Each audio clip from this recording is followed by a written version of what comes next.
दोस्तों, बिहार की राजनीतिक भी अब दिल्ली की राजनीति की तरह आगे बढ़ते हुए दिखाई दे रहे हैं और जो अंजाम दिल्ली के मुख्यमंत्री अरविंद केजरीवाल का हुआ, वही अंजाम पूर्व डिप्टी सीएम तेजस्वी यादव का होगा।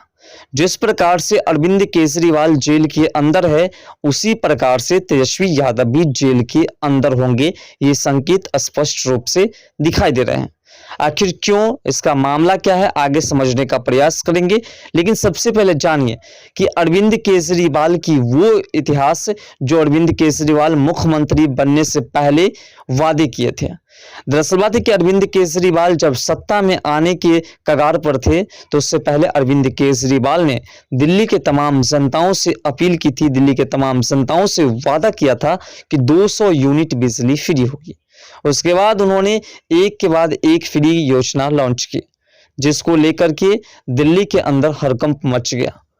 कुछ ऐसे परिवार जो पूरी तरह से बर्बाद हो गया, कुछ ऐसे परिवार जिन्होंने इस घोटाले को लेकर के कुछ नई योजनाएं तैयार की, लेकिन उन सभी का परिणाम सिर्फ यही हुआ कि दिल्ली के मुख्यमंत्री अरविंद केजरीवाल आज भी जेल के अंदर है।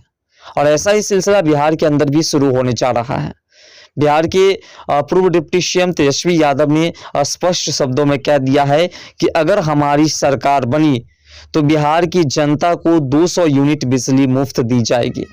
अब सबसे बड़ी बात, आपको याद होगा जब अरविंद केजरीवाल शपथ ग्रहण के लिए पहुंचे थे तो रेलवे से पहुंचे थे, तो उस वक्त तमाम जनताओं को लगा था कि मात्र एक ऐसा मुख्यमंत्री है जो अपने पर्सनल गाड़ी से ना आकर के ट्रेन से सफर करके आए हैं शपथ ग्रहण के लिए।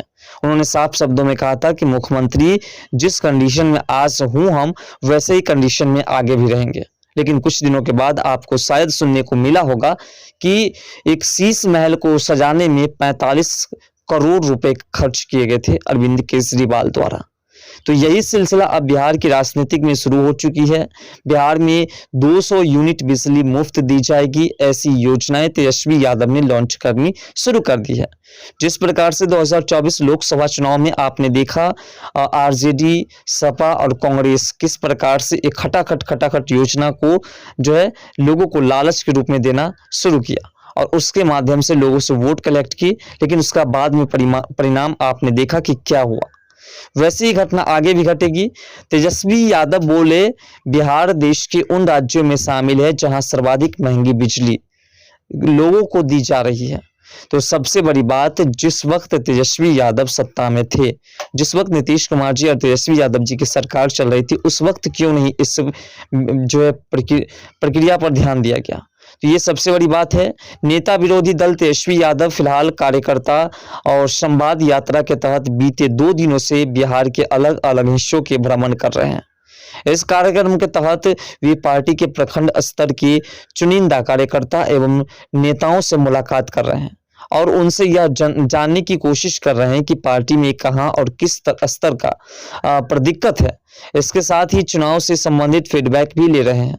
तो सबसे बड़ी बात है कि ये 2025 विधानसभा चुनाव का ये जो है एक नया सिस्टम अपनाया जा रहा है, क्योंकि 2024 में तो खटाखट योजना जो है ये उसका मुद्दा था और इस बार का मुद्दा रहेगा सिर्फ बिजली फ्री और एक के बाद एक फ्री।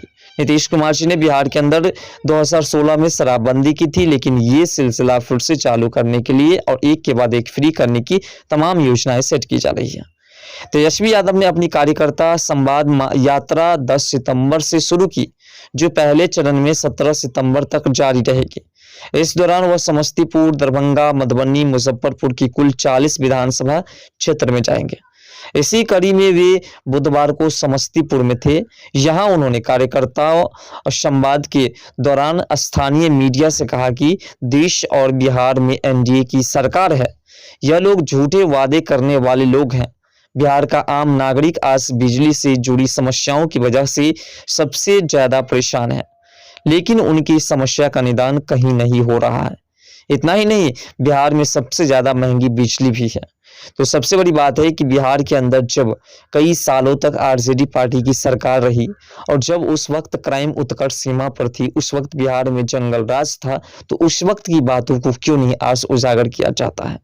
साथ साथ आज भी कुछ ऐसी समस्याएं बिहार के अंदर है जिस पर बोलना भी जरूरी है, लेकिन ऐसा नहीं कि इन ऐसे ऐसे मुद्दे को उठाया जाए जिससे कि कोई ऐसी कहानियां बन सके और इस पर संज्ञान लिया जा सके।